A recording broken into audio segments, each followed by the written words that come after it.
Cette semaine, dans le balado, on expose la haine raciale et on assiste à les aventures d'une grand-mère plutôt mal commode. Bienvenue à mon ciné-balado. Vous êtes en compagnie de Patrick Marleau et Jean-François Breton. Salut Jeff! Salut Pat! Alors cette semaine, on s'en cachera pas que c'est une semaine un peu plus tranquille. Oui, mais c'est c'est le calme au milieu de la tempête, je pense. Ouais. Là, on va approcher, prochaine semaine, ça va être novembre. Puis là, ça va être des rasades de sorties C'est la chaque semaine. déferlante C'est avec ça. le Thanksgiving américain qui arrive. Évidemment, c'est une période faste pour les films à gros budget. Donc, on est plus dans plus des films plus intimistes cette semaine. Il n'y a Ouais, pas de beaucoup super-héros à l'affiche. Il y a beaucoup d'histoires vraies. Peut-être aussi, c'est quand même le week-end d'Halloween. Il n'y a pas tant de films d'horreur qui prennent l'affiche. Ils ont tous pris plus les semaines précédentes. Fait que je sais pas si c'est pour ça aussi que certains sont plus discrets sur les sorties. Peut-être c'est ça que mentalement, si tu sors ton film en novembre, on dirait qu'il y a plus de chances de se rendre jusqu'au temps des fêtes. Il y a ça aussi, là, quelqu'un qui sort son film le 12, je connais pas les vendredis par cœur, là, le 13 novembre, mettons, 11 novembre, ben il y a bon espoir qu'il traverse le temps des fêtes. Si tu le sors le 21, 28 octobre, c'est peut-être plus difficile. Ah voilà, c'est juste une hypothèse. Donc, cette semaine, il va y avoir le film parfait pour vous brasser la cage, vous faire pleurer même peut-être. Mais avant d'y venir, faisons un petit tour des actus. Qu'est-ce que tu as retenu ou qu'est-ce qui l'annonce choc au Québec, c'est la fin du gala Québec Cinéma. Là, grosse nouvelle qui ébranlait le milieu artistique et avec raison quand même. Ouais, c'est ça. C'est eux qui remettent le prix artiste, là, anciennement les Jutras, dans le fond. Tout ça a changé de nom pour des raisons évidentes il y a quelques années. Mm-hmm. C'est Radio-Canada qui a annoncé qu'il ne présentera plus le gala, qui était probablement le plus gros bailleur de fonds, comme on dit. Là. C'est quand même un événement qui coûte quelques millions de dollars à présenter.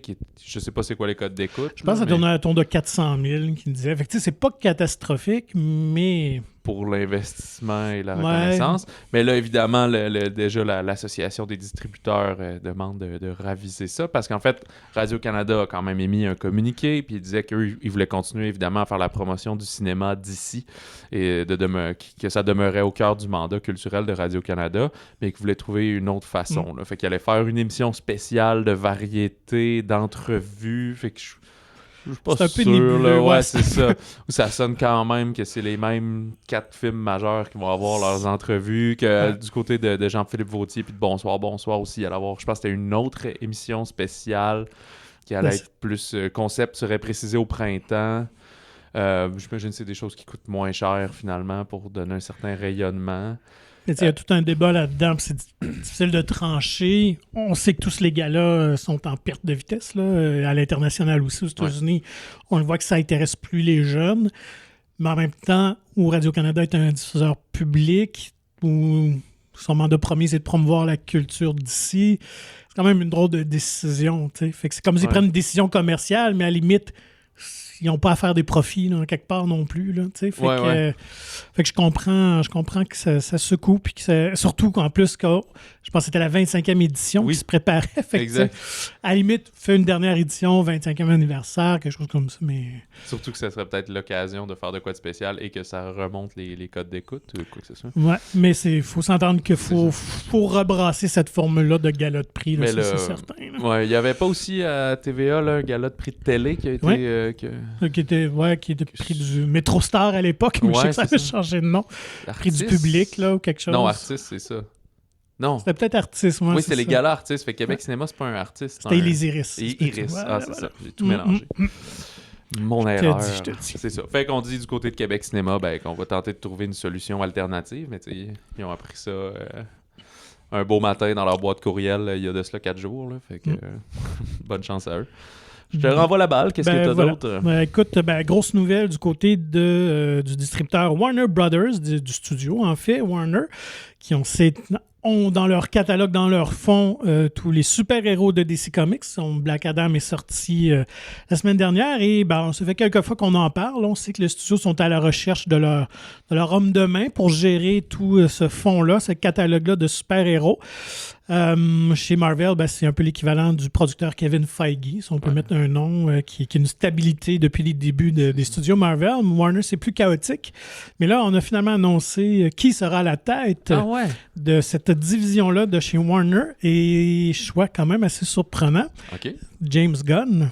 Ah ouais? James Gunn et son partenaire, en fait, c'est le producteur et ancien agent Peter Safran, qui avait comme client James Gunn, donc qui a été producteur de Suicide Squad de James Gunn. Alors, c'est ces deux-là qui vont mener cette division-là.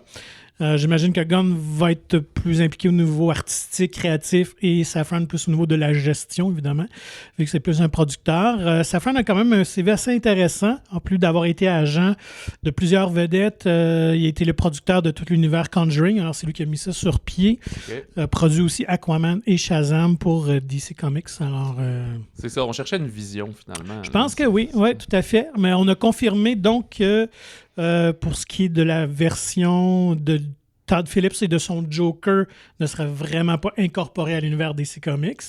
Donc ça, c'est laissé tranquille.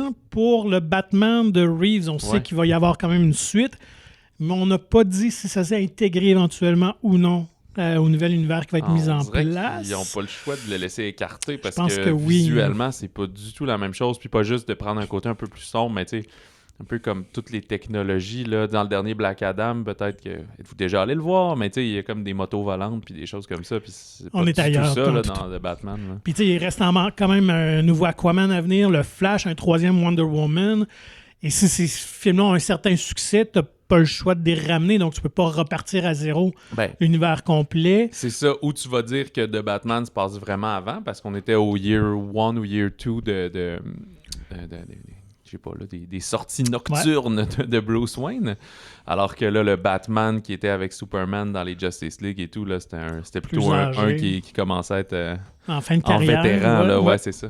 Donc, ça va être à suivre. Un choix quand même assez audacieux. Donc, ça veut dire évidemment que James Gunn ne pourra plus tourner de films Marvel pour les 4 prochaines années. Oui, mais là, il y en a quand même qui s'en viennent. Oui, Gardien Galaxy, le 3e et dernier chapitre. Puis en tout cas, puis un Holiday Special. Ils ont lancé un spécial de Noël, mais ça, c'est pour la télé. Ça doit être lui qui l'a fait aussi. Oui, effectivement.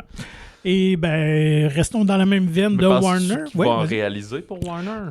Oui, James Gunn a dit qu'il tournerait au moins un prochain projet avec eux. Là. Donc, reste à savoir, ça va être lequel. Et justement, si on demeure dans le domaine des super-héros chez Warner, là, c'est la surprise est enfin sortie. On n'avait pas mentionné vendredi lorsqu'on avait vu Black Adam, mais là, Superman lui-même l'a annoncé, Henry Cavill, qu'il était de retour, qu'il reviendrait donc dans l'univers des films de super-héros chez DC. On a un peu plus d'informations à savoir sous quelle forme. Il y a des rumeurs qui circulent qu'il y aura un 3e film de Superman, qu'il promet, lui, plus léger. Un 2e avec lui. Ou 3e, si tu avais eu Man of Steel, puis tu as un Superman, Batman, qui est comme le 2e. Oui, c'est ça, faut compter ça. Qu'on compte comme le 2e Superman. OK, ouais. Et d'ailleurs, dans la courte séquence de Black Adam, je sais pas si ton oreille a retenu, mais on joue le thème musical du Superman de Christopher Reeve, le thème classique de John Williams. Non, j'ai pas... moi, j'avais pas remarqué, mais j'ai lu ça. Ça a attiré mon oreille, donc on va présenter un Superman peut-être plus près de l'incarnation de Christopher Reeve, là, donc un peu plus sympathique. Donc, reste à voir, mais au moins, c'est officiel que Cavill, quand même à une grande surprise, on pensait que c'était pas mal fini. Ça fait 5 ans la dernière fois qu'il a mis le costume. Était terminé, on l'avait pas renouvelé, on le faisait languir. Puis d'ailleurs, la scène a été tournée le mois dernier. Il a révélé ça en entrevue. C'était pas ça la scène de crédit? Moi, ça a été vraiment... Ils ont réussi à tout fignoler ça à la dernière minute, puis il est en tournage pour la série de Witcher. Donc, il a dû prendre un break, puis il pouvait même pas dire pourquoi il demandait congé au producteur. C'était vraiment top secret. Ils ont été de bonne guerre, de bonne foi, de dire « OK, c'est bon, on te laisse la journée. » J'imagine qu'ils ont tourné ça en quelques heures. Là, mais fait que, bref... Voilà pour les amateurs de Superman de Cavill. C'est quand même un peu audacieux, puis dans le sens, ça doit être le money talks, comme on dit. C'est comme parfait, je confirme, il a publié sur son Instagram, je reviens comme Superman. C'était pas juste que vous avez vu. Il y a un film qui risque de découler de tout ça. Puis du côté de chez Warner, on a aussi dit on commence à écrire un film. Fait que lui, il s'est commis à un film qui n'est pas encore écrit. Fait que puis les derniers qu'il a fait. ça devait être le fun puis payant, mais c'était pas les meilleures histoires non plus. Ouais. Probablement qu'il y a eu... Mais là, si tout ça tombe au moment qu'on a une nouvelle vision, une nouvelle personne en place et tout... Il a dû se laisser convaincre de dire, bon, ben regarde, je vais donner une autre chance. Ça serait probablement le premier... Là, je sais pas s'il y avait des productions en cours, là, mais le premier projet de cette nouvelle équipe-là et de cette vision ça s'annonce comme un peu ça, je pense. Avec ce qui s'en vient, de Flash qui arrête pas de repousser pour 1000 raisons, Aquaman aussi qui ont tassé et tout, mais là, eux, tout était fait avant ça, en tout cas. Ouais. Donc, ça va être à suivre. C'est ce que j'avais. Sinon, une annonce d'un film à venir, le suspense dramatique The Island. Mais ça va être écrit et réalisé par le Polonais Paweł Pawlowski. Je sais jamais si c'est des V. On dit des V pour les W, il me semble, dans ce coin-là. Paweł Pawlowski. C'est lui qui a fait Cold War et Ida quelques années avant, fait qu'une grande reconnaissance internationale. Cold War était en nomination pour le meilleur film étranger il y a quelques années, mais c'est que la particularité, c'est avec Joaquin Phoenix et Rooney Mara, qui sont un couple dans la vraie vie, eux autres. Mm-hmm. Et ils avaient déjà joué ensemble dans puis Don't Worry, You Won't Get Far on Foot. Il me semble qu'il était sur l'histoire d'un BDiste ou d'un humoriste ou quelque chose comme ça. Je suis plus certain. Que je n'ai pas vu, non? Très indie. Ouais. Je sais pas s'il était un couple à l'époque, là. J'ai pas fouillé à ce point-là dans les ragots. Puis ça va être l'histoire d'un librement inspiré d'une histoire vraie, là. Un couple américain dans les années 1930 qui vivait sur une île paradisiaque qui soudainement sont découverts par un espèce de super milliardaire qui passe par là avec son yacht. Puis décide d'y installer un hôtel de luxe, mais là va s'en suivre une affaire de guerre psychologique, d'infidélité et de meurtre. Le tournage va débuter en 2023. Voilà. Fait que c'est pas le même The Island que le sci-fi de... C'est-tu Michael Bay à l'époque? Oui, Michael. Ouais, c'est ça. Avec c'est pas ça, pas de clone. Ewan McGregor.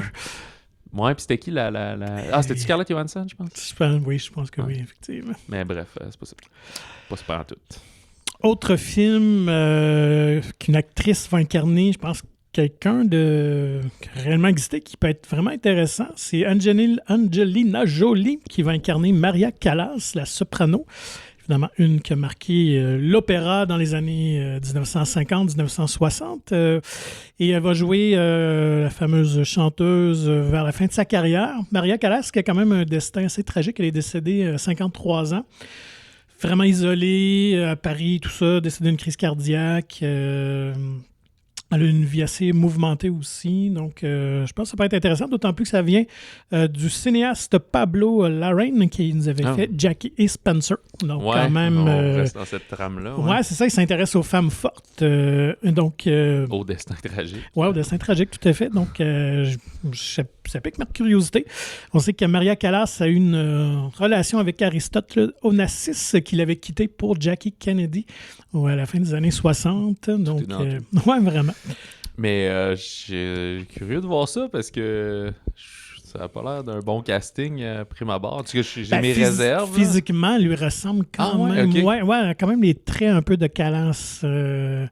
Fait que on sait pas. Est-ce qu'elle va pousser quelques notes? On sait pas. Ben là, ayant vu les films de Pablo Larraín, là, est-ce que c'est lui qui le réalise aussi? Oui. Ok, c'est ça. Ben, c'est pas vraiment ça qu'il va mettre en scène.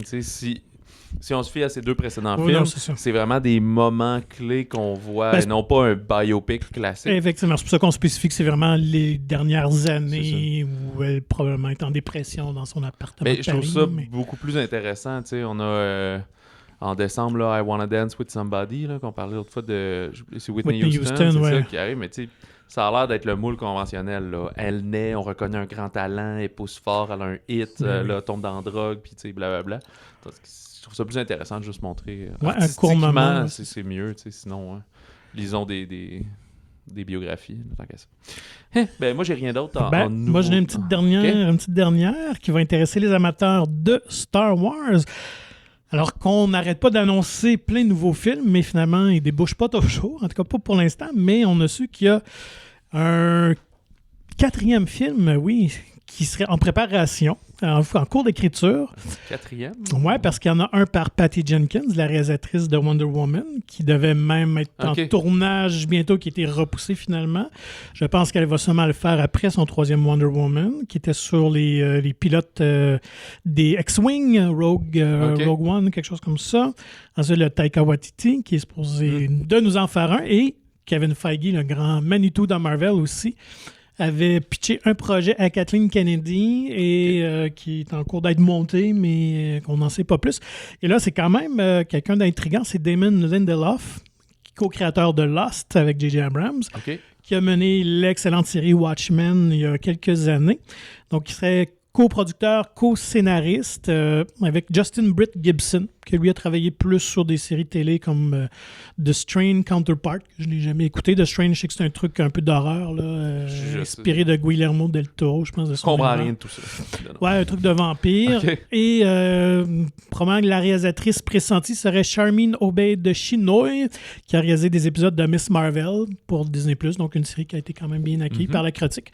Et ce qui est de plus surprenant, c'est qu'il a au moins révélé que l'histoire se déroulerait après la dernière trilogie, donc avec les personnages de Rey et compagnie. Il n'a pas dit combien d'années après, mais ce ne serait pas impossible qu'on revoie des personnages de cette trilogie-là.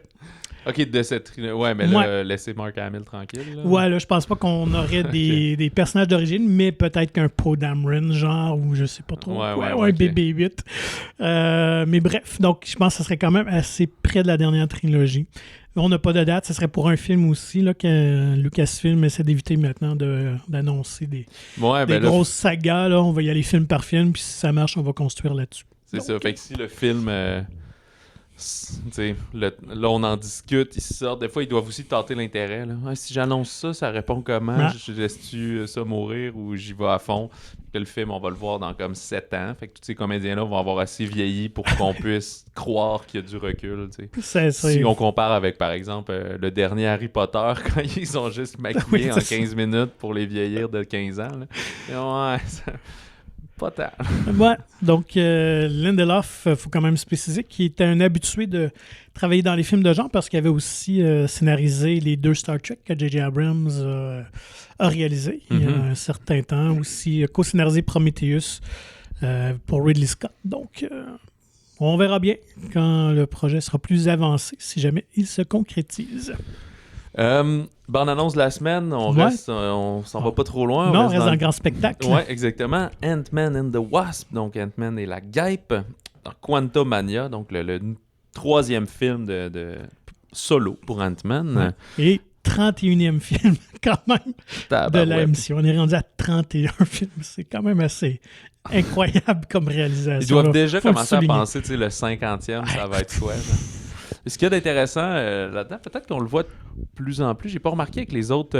Non, parce que, mettons, Thor a changé beaucoup de réalisateurs à chaque fois. Mais là, en tout cas, dans le cas d'Ant-Man, c'est le même. Hein? Peyton Reed qui est là depuis le premier. Fait que il s'est accaparé cet univers-là. Quoique, au début, c'était Edgar Wright qui était attaché au projet. Et c'est un film qu'on ne verra jamais. Ça aurait été quand même très intéressant. Mais il avait quitté en cours de route à cause de divergences. Et fait que voilà, Peyton Reed, c'était pas juste un tâcheron finalement, il lui donne tous ses volets. Ça sort le 17 février. J'ai vu qu'il y avait un nouveau writer par contre, c'est pas le même scénariste que tous les autres. Jeff Loveness, ce que je trouve malade comme nom.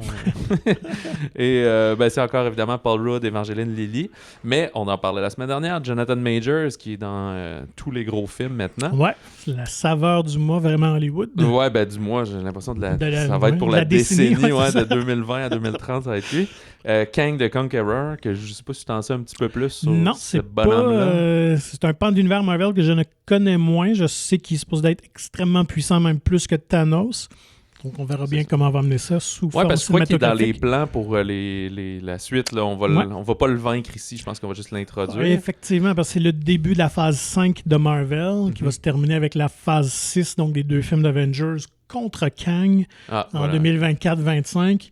Donc oui, il va être là pour quelques années encore. Puis, ce qu'on comprend dans bande-annonce, c'est qu'à force de jouer avec le Quantumania, justement. Là, la physique quantique. La physique quantique, c'est ça, d'où sa belle-mère était sortie, là, la mère du personnage Evangeline Lilly, la guêpe, l'ancienne guêpe, finalement. Jouée par Michelle Pfeiffer. C'est ça, merci. Ben là, leur fille... Non, c'est pas la fille à elle, mais la fille à Ant-Man, à Paul Rudd. C'est quoi dans son nom? Cassie! Ouais, mais son nom de...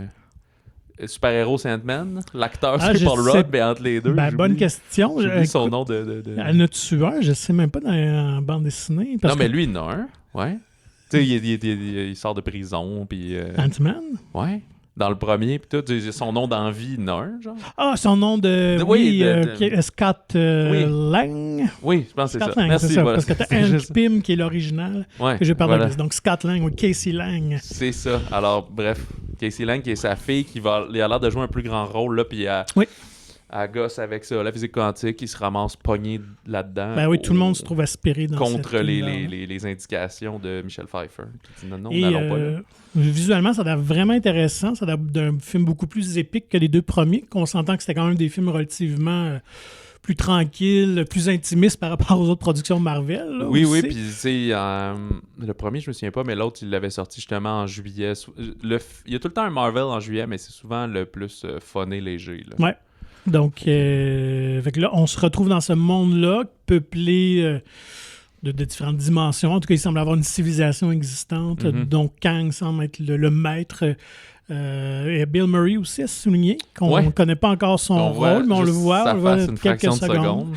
Donc, écoute, moi, je suis très convaincu. Je pense que ça va être vraiment très bon. Ou en tout cas, du moins, on nous amène quelque chose de visuellement nouveau avec ces personnages-là. Et c'est tant mieux. Fait que dans l'univers du MCU, là, on a Black Panther dans 2 semaines. Ouais. Après, on a Ant-Man en février. Puis il doit en avoir un, avril-mai. C'est mai, Guardians of the Galaxy. OK. Qui est la conclusion de cette trilogie-là également. Voilà. On peut passer au allons-y au film. Il y a, malheureusement, Tar, on peut toujours pas le voir, mais si vous êtes, je pense, à Montréal, gâtez-vous. Mais on a hâte de vous en parler. C'est un des films qu'on a vraiment hâte de voir. Sinon, allons-y dans le gros film, je pense, de la semaine. Attaquons tout de suite le gros morceau qui était très bien critiqué, très bien reçu depuis qu'il se promène quelques mois dans différents festivals. Je pense, entre autres, au TIFF, ça se peut-tu? J'ai pas noté ça, mais ça aurait bien du sens. Il y avait un gros buzz, en tout cas, avec Till de Shinonye Chukwu. Oui, j'aurais pas mieux dit. C'est ça. Mon nigérien est un petit peu enrouillé. Alors, Till, qui est le nom de famille de Emmett Till, qui est en version française, c'est Emmett Till, finalement, le prénom également. C'est pas tant des acteurs-actrices nécessairement connus, mais il y a Danielle Deadwyler qui joue la mère du jeune homme Till, qui était aussi dans la... Je l'avais vu, c'était un film sur une populaire plateforme qui s'appelait The Harder They Fall, qui était un genre de western afro-américain. Okay. Qui était très j'en ai entendu parler, mais j'ai pas vu. Ouais. Et dans lequel le personnage principal était joué par Jonathan Majors. Ah, voilà. Tout est dans tout. On est en 1955 à Chicago. C'est une mère afro-américaine monoparentale. Est avec son fils Emmett. D'à peu près 14 ans, puis lui, il veut aller visiter ses cousins au Mississippi. Puis elle se souvient qu'elles ont quitté le Mississippi parce que c'était pas une très bonne période pour être un Afro-Américain. Et je pense qu'en général, aux États-Unis, c'était pas si le fun que ça, mais il y avait des pays du Sud, des États du Sud où c'était pire que d'autres, voilà. Fait qu'elle prévient vraiment, là, toi, t'es très... créatif et libre ici. Exubérant, là, peut-être. C'est ça, et très confiant. Mais là, c'est cool que tu ailles voir tes cousins, mais là, il faut que tu prennes ton trou, que tu te tiennes tranquille. Puis si un blanc t'harcèle, s'il se passe quoi que ce soit, hésite pas, là, sois pas honteux d'être excusé. C'est très important. Et il va juste faire quelque chose de complètement insignifiant, mais il va se faire comme capturer. On va le retrouver mort. Et c'est alors que sa mère va demander justice à travers toute cette peine-là, mais assez difficile pour les Afro-Américains, encore aujourd'hui parfois, mais encore plus à cette époque-là de demander que justice soit faite. Bref, c'est inspiré d'une histoire vraie, c'est des personnages qui ont vraiment vécu ou qui sont vraiment morts. C'est un drame humain super puissant. Là. C'est ça la force de ce film-là, c'est de nous rappeler un pan triste mais majeur de l'histoire américaine. Et c'est Danielle Deadwyler qui porte le film sur ses épaules. Parce que c'est très intimiste comme la manière que c'est filmé. On n'est pas dans le... C'est dur à dire parce que c'est pas un biopic, c'est pas son histoire à elle nécessairement, c'est l'histoire de cet événement-là. Mais des fois, les films biographiques, c'est beaucoup... Les événements s'enchaînent. Là, on voit vraiment comment les personnages ressentent les choses, les faits, au fil de l'avancement de l'histoire, si on veut. Et d'ailleurs, on y va avec une certaine pudeur parce qu'on ne montre pas non plus la torture, le lynchage d'Emmett Till. tout est raconté plus du point de vue de la mère, comment elle a vécu cette tragédie-là. Donc, un film très puissant, quand même, somme toute, assez classique, mais dans le bon sens du terme. La musique est quand même très intéressante, j'ai trouvé très juste. Puis on ramène aussi beaucoup de musique d'époque pour nous resituer. Là. C'est le genre de tournage qui ça a l'air de rien, mais ça coûte cher. Faire des tournages d'époque, là, de tout reconstituer, des voitures des années 50, et pas juste les vêtements, mais les lieux et tout. Oui, vraiment. Facture monte vite. Mais sur ça, c'est très réussi. Et effectivement, Daniel Deadwyler, elle est très, très efficace. Quand même, peut-être quelques longueurs, là, si on est pour trouver un petit peu quelques défauts, mais très, très minimes. Là. Ça peut être raccourci un petit peu, mais somme toute, c'est une histoire, je pense, essentielle qui doit être racontée, que je ne connaissais pas. Jusqu'à tout récemment, j'en avais glissé un mois en sortant de la projection. En fait, j'ai été mis au courant de cette histoire-là il y a quelques mois sur la chaîne CNN où on parlait de ce cas-là, justement. Puis, mais je ne me rappelais plus trop dans quel contexte. Puis finalement, c'est à la fin du film qu'on réalise que c'est seulement au mois de mars 2022 que le président Joe Biden a signé un acte de loi en permettant, ou en tout cas rendant illégal le lynchage quand même aux États-Unis. C'est complètement absurde. Une soixantaine d'années après ce meurtre-là, qui a donné d'ailleurs un peu qui a été l'étincelle pour les droits, la revendication des droits civiques aux États-Unis. Ça se bourdonnait, ça se préparait, mais c'était encore très silencieux. Mais ça a rendu vraiment public. Tous les médias nationaux se sont intéressés à la cause. Rosa Parks, Rosa Parks, et évidemment son exploit avec l'autobus et tout ça. Donc, il est venu quelques mois après. Donc, tout ça, une traînée c'est ça. C'est enchaîné, finalement. Donc, c'est un pan de l'histoire, je pense, qui mérite d'être connu par tout le monde. Ouais, c'est ça. Elle joue le rôle c'est Mamie Till Mobley. Puis, je sais pas, parce que comme ça vient d'une histoire vraie, puis que c'est connu, tu sais, de faits réels, je sais pas à quel point on peut spoiler un peu plus, vous laisser la surprise, mais c'est parce que la particularité du cas, c'est que comme son fils a été très martyrisé, elle a quand même choisi d'exposer avec le cercueil ouvert, puis qu'on voit cette violence puis cette horreur-là, tu sais, pour que tout le monde l'embrasse puis qu'il y ait une union qui se fasse, tu sais, parce qu'il y avait quand même elle l'accuse du moins de son personnage de dire, quand il arrivait quelque chose à un noir ailleurs, je me disais, c'est bien plate pour eux, mais il y avait juste à pas être là, tu sais, un peu. Mais là, elle se rend compte que non, faut s'unir tout le monde ensemble, tu sais. Fait que c'est ça qui a permis d'être vu au grand jour, puis que ça a dû convaincre des gens, mais je n'avais déjà parlé, moi, ça me touche beaucoup ces films-là, parce que je comprends pas ça. Je comprends pas que tu vois quelqu'un d'une autre couleur, puis t'en as tellement peur que tu veuilles le tuer, que tu supportes rien, c'est vraiment incompréhensible, fait que ça me frustre vraiment, là, cette espèce de gros combat que des gens vont faire, puis qu'il va arriver des hommes blancs, tu sais, ils le voient arriver à un moment donné, là, c'est pas une grosse nouvelle choc, mais tu sais, le jury, c'est genre 12 hommes blancs du Missouri, là, du Mississippi, là. C'est comme, ils seront pas de ton bord tant que ça, là. Puis tu travailles fort en maudit. Puis le système de justice est corrompu, les shérifs, le magistrat, donc tout le monde fait partie de ce courant de pensée-là, qui est quand même un peu encore présent, malheureusement, dans certains États du Sud, mais c'est ce qui est frappant encore, c'est de réaliser tout ça, ça fait 60 ans, 70 ans, on ne parle pas de 200 ans en arrière. C'est vraiment... Nos grands-parents ont vécu, pas vécu ça personnellement ici, mais ont vu ces nouvelles-là, ces actes-là quand même, et c'est frappant. Et moi, en réécoutant ce film-là, ça m'a rappelé l'expérience que j'ai vue en écoutant Mississippi Burning. Très bon film d'Alan Parker de 88, j'avais 12 ans. Et je me rappelle d'être au cinéma qui portait sur le Ku Klux Klan. Puis je pense que c'était peut-être au début des années 60, mais au Mississippi encore, où un jeune militant avait été enlevé puis lynché par une milice du Ku Klux Klan. Et j'étais vraiment sorti branlé. Tu sais, plus jeune, on sait qu'il y a ces problèmes-là, mais de le voir, de réaliser. Et j'ai eu ce même sentiment-là, vraiment d'une grande impuissance et une injustice et d'incompréhension que ça peut arriver, comme tu le mentionnes si bien. Puis... Donc, Till, oui, vas-y. Ouais. Ah, ben, c'est ça. J'avais juste lu quelques petits fun facts, mais j'ai pas eu le temps de tout assimiler, là. Mais ça faisait très longtemps qu'il travaillait sur ce film-là.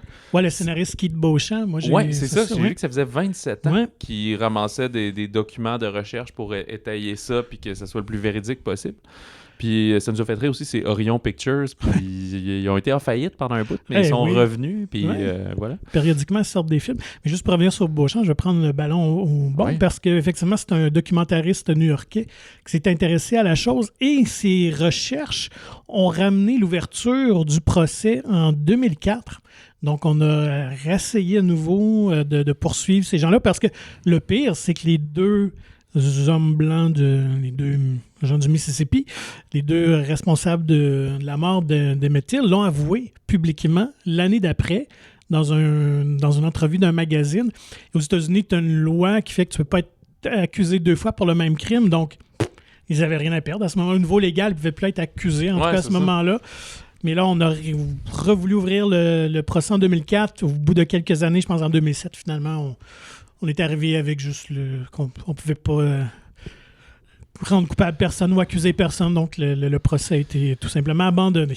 Ouais, puis là, rendu aujourd'hui, ils sont tous morts, j'imagine. Ouais, c'est ça. Oui, je pense qu'elle est décédée au début des années 2000. Puis je veux dire, peut-être même les deux blancs aussi. Oui. Puis écoute, je pense même que la femme qui était l'accusatrice d'Emmett Till est décédée il y a 1 an ou 2, parce que je me rappelle ça aussi, que ça avait fait un petit peu les manchettes. Puis d'ailleurs, je pense que c'était un des cousins d'Emmett Till qui a participé. En tout cas, il a agit longuement là, comme il conseiller. était consultant au scénario, c'est ça. Il est décédé en 2017, je pense. Voilà, c'est ça. Fait qu'il y a eu plusieurs moutures de scénario jusqu'à temps que Chinoni, Chukwu, s'y attarde. Donc, si vous aimez les films historiques qui brassent, qui ébranlent, Till est vraiment de qualité, est à voir. Tu mentiras pas, tu ressors pas avec le sourire, mais comme on dit, tantôt, tu as parlé de quelque chose de classique là-dedans, mais ça, c'est un classique bien fait. C'est pas un fast-food qu'on a juste passé dans Machine à saucisse. Ça a été fait avec soin. Oui. Ouais, voilà. Je sais que toi, tu n'as pas eu le temps de le voir, mais ça m'amène vers Call Jane. Nous sommes Jane, qui est aussi inspiré de faits réels et dans la revendication et les causes sociales américaines. C'est de Phyllis Nagy, qui est c'est son premier film, en fait, je pense. J'ai vu le deuxième, mais... Elle était scénariste de Carol en 2015. Ouais, puis elle a fait un film en 2005, Mrs. Harris, que je ne connais pas. Okay, donc, voilà. Mais elle provient beaucoup du théâtre, de ce que j'ai lu, donc c'est vraiment une autrice de théâtre, c'est ça le terme? Bref. Oui, d'accord. On est un petit peu plus tard ici, on est en 68, mais à Chicago, encore une fois. Qui est enceinte d'un deuxième enfant. Son mari, elle a une fille de 15 ans déjà. Puis, sauf que les médecins, ils apprennent qu'elle a à peu près 50% de chances de décéder. C'est comme je me souviens plus du problème, là. Je sais pas si on l'explique tant que ça, mais c'est une grossesse très à risque et qu'elle ne devrait pas avoir. Mais on est au moment où l'avortement est complètement illégal. C'est un crime fédéral, mais oui. Ouais, il disait que comme une fois, il l'avait fait dans cet hôpital-là, puis c'était parce qu'elle avait genre 95% de chance de mourir, puis tout le monde s'est senti full mal de le faire et tout, tu sais. Fait que je veux pas diminuer ça, mais c'est comme... Bref, c'est le droit à s'approprier son corps et tout, c'est ça que le film traite. Fait que ce qu'elle trouve, c'est une espèce de clinique de regroupement de femmes qui s'appelle Call Jane, qui vont l'aider à interrompre sa grossesse, et elle va se mettre à s'impliquer dans cette clinique-là, mais en le cachant à son mari et à sa fille. Et fait que là, on va comprendre aussi qu'il y a un médecin qui fait ça au noir pour eux, qu'il faut qu'ils payent. Fait que là, ils reçoivent plein d'appels. Mais... Tout ça était fait dans la clandestinité. Donc, exactement, c'est ça. Puis... ça, c'est quand même... Là, c'est plus classique comme formule. Le thème est très intéressant, mais c'est ça, la découverte du nouveau milieu, on va s'y intégrer. Tu caches ça, évidemment. Si elle le cache à son mari, à sa fille, ils vont finir par l'apprendre. Qu'est-ce qui va arriver à ce moment-là? Comment s'en sortir? Comment amener une finalité à tout ça?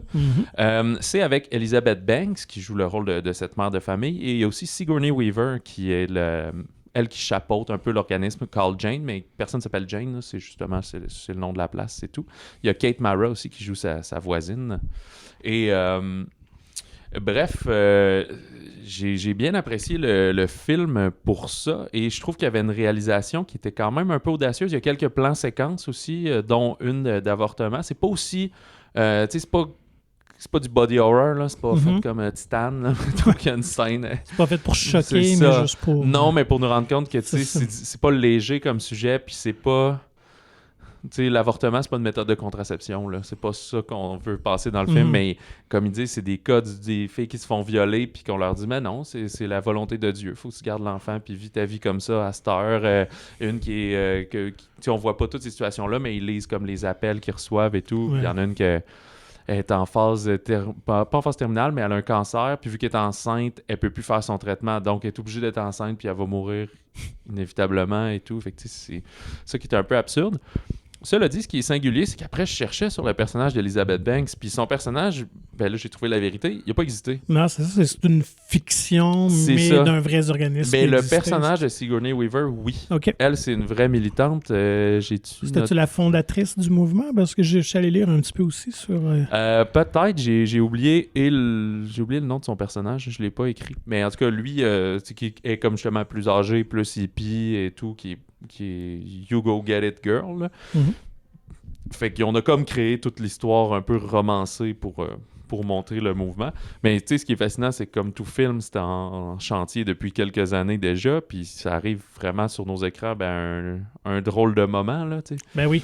Au moment où il y a eu un bon pas de recul aux États-Unis sur le droit à l'avortement, justement, fait que là, il y a plein d'États qui vont rendre ça illégal, fait que le timing ne pourrait pas être plus parfait pour rappeler cette importance de cette liberté-là, tu sais, de ce choix-là. Et d'ailleurs, je ne sais pas s'il le mentionne dans le film, mais en lisant un peu sur le sujet, il dit que les membres du groupe avaient été arrêtés en 1972 par les autorités parce que c'était illégal ce qu'ils faisaient.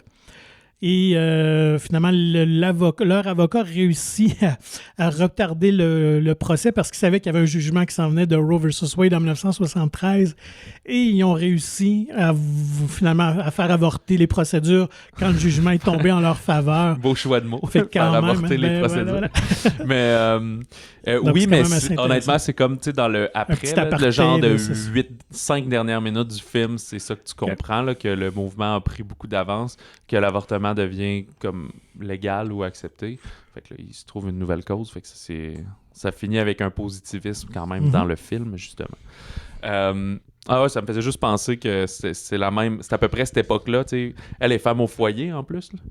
Mais il y a des scènes vraiment choc, là, au début, quand elle est au bureau des médecins, puis qu'elle est là, mais les médecins parlent comme s'ils n'étaient pas là, parce qu'il faut qu'elle ait l'accord général de tous les médecins-chefs de l'hôpital pour qu'elle puisse se faire avorter. Puis eux, ils disent, 50%, tu sais, c'est 50%, puis le bébé, lui, sera en parfaite santé, oui, non, on n'autorise pas. Puis là, elle est comme, OK, fait que là, moi, j'ai une chance sur 2 de mourir, puis en plus, si je meurs, je laisse mon mari avec un bébé avec mon autre fille, mais c'est comme, non, ça, c'est pas important, c'est juste on ne peut pas faire un avortement, c'est contre Dieu et tout, genre, fait que, c'est quand même... Puis, tu sais, Elizabeth Banks ne joue pas... ne surjoue pas, justement. Okay. C'est quand même bien. Tu vois qu'elle a un personnage dans une classe sociale un peu plus aisée, fait qu'elle est plus en retenue quand même dans les bonnes manières, les trucs comme ça. Il y a aussi un peu quand même, évidemment, des dialogues sur la sexualité, puis tu vois qu'elle connaît pas ça, tu sais, puis c'est le personnage de Weaver qui est beaucoup plus détaché, puis tu comme, là, regarde, m'a dessiné, tu sais, tout le système reproducteur féminin, à quoi ça ressemble, et tchatata, puis là, l'autre, comme, petite émancipation qui vient là-dedans, de dire, c'est pas vrai que c'est tabou d'en parler, là, en tout cas. Ouais, c'est incroyable. Voilà. Fait que... c'est ça, je l'étudie, c'est ça. Fait que c'est comme le côté des femmes au foyer, comme dans Don't Worry, Darling. Un peu. Fait que ce que dans un film était l'époque de rêve, dans un autre film, on dit, c'est pas malheureuse tous les jours, là, mais t'as pas beaucoup de contrôle, tu sais, ils ont... T'es la femme objet. Enfin, vraiment. Ouais, puis ils mettent le contexte social autour, fait qu'on parle de l'élection de Nixon, je pense, dans ces années-là. Puis juste les filles disent, moi j'ai voté comme mon mari, tu sais, mon mari vote républicain, fait que j'ai voté républicain, tu sais. Puis elle dit, c'est pas ce que j'aurais fait, mais tu sais, je suis la voix de la maison, blablabla, tu sais. C'est fascinant. Ouais, vraiment. Fait que c'était ça pour Nous sommes Jane, qui est juste présenté en version originale anglaise, sous-titré français. Fait qu'il n'y a pas de 2 versions françaises, malheureusement. Dans un ton beaucoup plus léger, Les 12 travaux d'Imelda de Martin Villeneuve, qui est je ne sais pas l'imam, mais le frère de l'autre, si vous posez la question. Martin avait fait un film, Mars et Avril, il y a plusieurs années, et il a même fait un TED Talk suite à la production de ce film-là, parce que sa force, finalement, à Martin, c'est faire beaucoup avec peu. Il n'y a jamais eu de production. Mars et Avril, il y avait eu du budget, là, mais c'était. En partie, mais je sais que. Mais il y avait eu genre 2 millions pour un film qui en aurait coûté comme 20. Là, genre, c'est un film de science-fiction assez ambitieux dans la mesure des moyens. Puis oui, je me rappelle d'avoir vu des images, un peu des coulisses de tournage. Puis il avait fait quelque chose d'assez intéressant visuellement. Fait ici, avec les 12 travaux d'Imelda, c'est vraiment inspiré énormément de leur propre vie de la famille des Villeneuve. Oui. Fait Imelda, qui était sa grand-mère, qui réside à Gentilly avec son chien Pipo, qui est... puis tu sais, elle a genre 90 ans, puis son grand plaisir, c'est comme contrôler l'entourage, puis un peu avoir de l'attention, puis chialer, mais en même temps, elle a au fond un très bon cœur. Elle a ses 2 fils notaires, on voit qu'elle a une fille aussi, puis elle a une ennemie jurée qui est Simone. Ouais, qui est la mère de sa bru, finalement. C'est ça. Et elle se rend compte là, qu'elle va sûrement mourir bientôt, tu sais, puis veut régler certaines affaires avant de faire ça. Le film, à base, c'est suite au décès de sa grand-mère, Martin avait fait un court-métrage. Il s'était déguisé en elle, l'avait imité, qui est un personnage très unique. Ouais, très coloré. Le court-métrage avait gagné des prix. Il est découlé de ça, un court-métrage qui a gagné des prix, qui a été vu une centaine de milliers de fois, je pense. Je sais pas si c'était sur Tout.tv ou comme devenu un plateforme. Petit phénomène virant que je connaissais pas, honnêtement, mais à force d'en parler un petit peu, puis de voir la publicité entourant ça, on voit que ça avait quand même circulé pas mal. Là, Là, il s'était trouvé, je pense qu'il y avait déjà des connexions avec Robert Lepage, qui était aussi dans Mars et Avril et tout. Fait que il avait dit, veux-tu participer à un autre court-métrage? Il a fait un petit volet où on comprend que Robert Lepage jouait un de ses fils. Ouais. Il en a fait un autre avec Ginette Renault, qui jouait justement Simone, son ennemi, son némésis. Sa némésis. Et là, il a continué à faire des courts-métrages comme ça, et toujours, c'est même pas autofinancé, c'est zéro financé. Tout le monde qui joue est bénévole. Et il a réalisé qu'il pouvait prendre tous ces courts-métrages-là et en faire un long-métrage finalement qui est distribué au cinéma. Fait qu'il y a Martin Villeneuve évidemment, mais Robert Lepage, il y a Michel Barrette qui joue l'autre fils, Ginette Renault, il y a Anne-Marie Cadieux qui joue sa fille, il y a Antoine Bertrand qui joue son petit-fils et plein d'autres, Yves Char, qui est tout le monde accepte de jouer bénévolement. C'est divisé évidemment en 12 chapitres, les 12 travaux d'Imelda.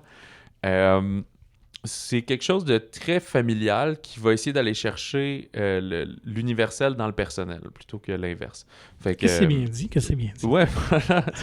Ça a quand même été filmé en 9 ans, là, à coup de ramasser tout ça. Il y a une vieille voiture d'époque à Mané, justement. C'est quand même un clin d'œil. Son fils, joué par Michel Barrette, elle a perdu son permis, fait que lui réapprend à conduire ou l'assiste pendant qu'elle conduit de manière cavalière. Fait qu'évidemment, Michel Barrette, dans une scène de voiture, le Québec aime ça. Et, mais tu sais, mais cette voiture-là antique, elle n'est pas Michel Barrette. Il a juste écrit sur Facebook Martin pour pouvoir trouver une voiture, puis quelqu'un a accepté de la prêter. À chaque fois qu'il y a une scène avec un vieux tracteur, il dit plein de fermiers m'envoyaient ça. Là, puis il y avait comme une guerre. Non, mais le mien est vraiment mieux. Prends le mien dans ton film. Et tout. Fait que ça a été filmé le long de fin de semaine, des trucs comme ça. Évidemment, le film, là, je pense qu'il y avait plus de gens derrière la caméra. Il y a un petit peu plus de mouvement de caméra, de zoom, un petit peu d'action que le court-métrage. Fait que, puis ça vient, je sais pas exactement, mais c'est beaucoup des lettres que sa grand-mère avait écrites, des recueils. À ses enfants, c'est ça, fait qu'il y a comme en retrouvant ça, fait que vraiment, vraiment beaucoup de choses de vrai là-dedans, dans une très, très grande part. Et toi, t'avais pas pu, mais moi, j'ai eu l'occasion de m'entretenir avec Martin Villeneuve et Michel Barrette. Fait que je mettrai en ligne cet épisode spécial, cette entrevue, qui est super sympathique. On va pas vraiment dans les spoilers, vous pouvez l'écouter avant pour vous convaincre. C'est aussi, tu sais, la raison pour laquelle on parle évidemment de la production et de la genèse du film, qui est assez unique, c'est que tout le monde a du plaisir à faire ce film-là, puis ça paraît. Fait qu'à chaque fois, ce qui est drôle, c'est que le financement, il n'a jamais réussi à l'obtenir, mais tous les intervenants du milieu disent « Ouais, mais c'est bon, je comprends pas pourquoi il l'a pas, je veux bien jouer ton affaire dans ton projet, tu sais, puis... » On parle même en post-production, quasiment en distribution, en tout. Il y a du VFX aussi, là, il y a une scène où quelque chose qui brûle et tout. C'est comme des artistes super professionnels qui ont juste dit « Ah ouais, je vais te le faire gratuitement, il n'y a pas de problème, je crois en ton truc. » Fait que tous les artistes croient en la valeur artistique du projet, mais pas du côté financier. Fait que Voilà. on verra comment ça va se traduire au box-office et tout, mais n'empêche que c'est une super belle œuvre pour ça. Puis Martin Villeneuve qui travaille là, sur l'adaptation, c'est en série télé, mais de Red Ketchup en dessin animé. Oui, ça s'en vient l'an prochain, si je me trompe. Ouais, je pense que oui. Fait que c'est toujours des projets de longue haleine pour lui. Donc, mais c'est ça, sachez que c'est un peu un ovni cinématographique. Là. C'est pas un film, c'est pas une grande comédie non, à grand c'est budget ça. qui... Faut le mettre dans le contexte, on pourrait le mettre un peu espèce de facture Québec-Montréal, un peu dans ce type-là. Là, mais faut... Un trip de gang, on fait des folies. Mais le personnage qui est très mal commode, mais très attachant quand même, de la grand-mère. C'est ça, tellement unique que des fois, tu y crois pas, mais eux, c'est comme, non, je te jure qu'il était de même. Puis dans l'entrevue, Michel Barrette dit, moi, j'avais un mononcle que c'était ça, c'était comme Imelda. Fait que c'est possible peut-être de se retrouver, de se reconnaître là-dedans, justement. Vous pouvez aller voir la bande-annonce, ça va vous donner une bonne idée du ton qu'il y a là-dedans. Il y a dans les autres sorties, on est un peu pas l'école missionnaire, on est un peu cancre, on n'a pas eu le temps, on a manqué de temps cette semaine pour écouter After Sun ou Sous le soleil de Charlotte Wells, qui est son premier long métrage. Je sais pas si c'est produit, mais à tout le moins c'est distribué par A24. On est dans une espèce de comme un peu un coming of age, mais à l'envers. Fait que c'est une fille qui, 20 ans après les vacances mémorables qu'elle avait eues avec son père divorcé, je pense que c'est en Turquie. C'est des Anglais, des Irlandais même, je pense. Ouais. Des Écossais. Des Irlandais, je sais plus. En tout cas, qui s'en vont en Turquie. Ben là, elle remémore. Fait qu'il y a un mélange de reconstitution et de trucs qu'elle filmait avec sa caméra vidéo à ce moment-là. Ben tout ça est comme librement inspiré de sa vie. Là. C'est pas les vrais shots de sa jeunesse, disons. Là. Tout ça est refait avec des comédiens.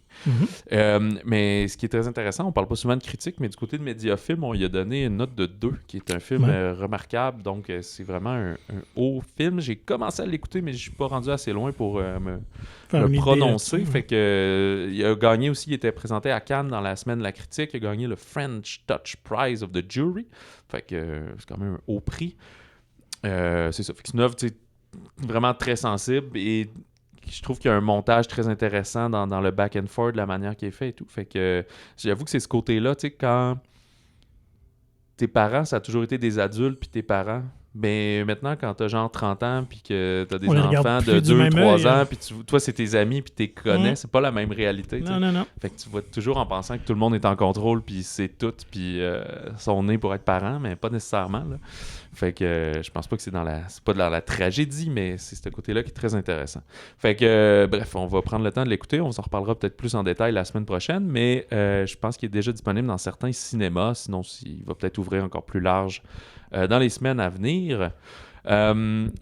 Il y a les Banshees d'Inisherin, ou The Banshees of Inisherin de Martin McDonagh, c'est ça? Je suis sur 2 pages. Ouais, lui qui avait fait In Bruges puis Triple Bars Outside Ebbing, Missouri. Et il retrouve ses compagnons de In Bruges, Colin Farrell et Brendan Gleeson, qui jouent comme dans un petit village irlandais, 2 amis depuis toujours. Soudainement, le personnage de Gleeson dit à celui de Farrell, on peut plus être amis. L'autre est jeté des nues, comprend pas pourquoi. C'est comme tout le village est au courant de cette commotion-là. Puis il essaie juste de regagner son amitié, mais je pense que c'est en vain. Fait que ce genre de comédie un peu décalée, comédie noire, je crois qu'il ouvre à Montréal, exactement. Puis dès le 4 novembre, il va ouvrir plus large. Fait que nous, on devrait être en mesure de le voir la semaine prochaine pour avoir nos impressions. T'as-tu déjà vu In Bruges, en fait? Oui, que j'avais bien aimé, effectivement. Lui, je l'ai pas vu. J'ai vu Ebbing, en sorte d'Ebbing, mais... Fait que moi, il revient plus à cette racine-là. Il fait plus film européen que film américain. Ouais, c'est ça. Un peu sur les malaises et tout ça. Donc, très curieux de voir ça encore. Là, les critiques sont très bonnes. De Sleeper, un peu, tu sais, à l'époque de Three Billboards, là, il y avait... Sam Rockwell avait eu meilleur acteur de soutien, puis Frances McDormand, meilleure actrice. Mais il avait quand même ramassé comme 8 ou 9 nominations aux Oscars. Fait que c'est le même genre de concept ici. Là, je pense qu'au niveau de l'image et tout, on en dit énormément de bien. Et les performances des 2 comédiens. Brendan Gleeson, il est souvent en personnage secondaire dans les grosses productions, puis en personnage principal dans des petites productions. Fait que voilà. On se souvient, pour ceux qui ne le replacent pas, moi, c'est Gangs of New York. Là, il fait celui qui est comme un peu neutre, puis qui met des coches sur son bâton à chaque fois qu'il tabasse du monde. C'est vrai, mais oui. Puis, est-tu professeur Folleuil aussi dans les Harry Potter? Là? Ouais, Et voilà. Et il y a, je pense que c'est exclusivement dans les cinéplex, mais il y a un film d'horreur qui sort, La Proie du Diable, Pray for the Devil, une histoire de possession démoniaque, alors que pour la première fois, il y a des hausses de possession. Alors là, ouais, tu sais, c'est comment ça devient populaire. Ouais, exactement. Alors, ben, tu sais, le film suit pas une hausse de possession, mais c'est vu qu'il y a ça, le clergé forme de plus en plus de prêtres pour les possessions. Et d'habitude, c'est juste des hommes, mais là, ils acceptent de former une femme parce qu'elle a la touch. Ouais, elle a la touch. Sauf que là, finalement, la première fille à qui il faut qu'elle vienne en aide, elle semble reconnaître le démon, et ça serait peut-être le même démon qui avait possédé sa mère quand elle était jeune. Bien sûr. Alors, film de possession, La Proie du Diable, qui tombe juste à temps pour l'Halloween, ça sent quand même, là, je vais dire ça poliment, mais tu sais, le petit cash grab. C'est clair. C'est en fin de semaine que ça va marcher ou jamais. Là. Fait que si ça vous tente. Mais il y a encore plusieurs autres films d'horreur qui sont disponibles. Les Halloween Ends, il y a... Smile qui fonctionne toujours. Oui, exactement. Peut-être Barbarian, je pense qu'il restait un écran au Québec. C'est pas mal la fin. Don't Worry Darling devrait jouer encore. C'est plus léger, plus juste suspense. Et il y a, Coupé, qui a pas rencontré son public, malheureusement, mais on a vraiment aimé ce film-là, Patrick et moi. Puis on dirait peut-être que ceux qui veulent des films d'horreur trouvent que ça a l'air d'un pas bon film d'horreur, puis les autres pensent que c'est un film d'horreur, fait que personne n'y va, mais c'est pas ça. On dirait que dès que tu montes du sang puis des zombies, tu t'attends au pire, mais c'est pas ça du tout. C'est sur l'amour du cinéma, tout simplement. Fait qu'allez-y pendant qu'il joue encore, on vous encourage. Si on pourrait mettre nos tout... Faudrait à la place de... C'est Ebert et Rupert là, qui ont les two thumbs up. Ouais, les deux c'est Shishkel et Ebert, ouais, c'est ça. Faudrait trouver notre valeur que nous on donne puis qui devient au lieu des thumbs up, je sais pas, des mic up, 2 microphones. Voilà. Fait que la semaine prochaine, plusieurs sorties. Il y a Le Temps de l'Armageddon, entre autres, qui prend l'affiche. Et je me souviens que Paul Landriot, quand on avait parlé du FCVQ, nous en parlait qu'il avait eu la chance de le voir. Je pense que c'était au TIFF qu'il l'avait vu, puis que c'était un des films qu'il avait bien aimé, de James Gray.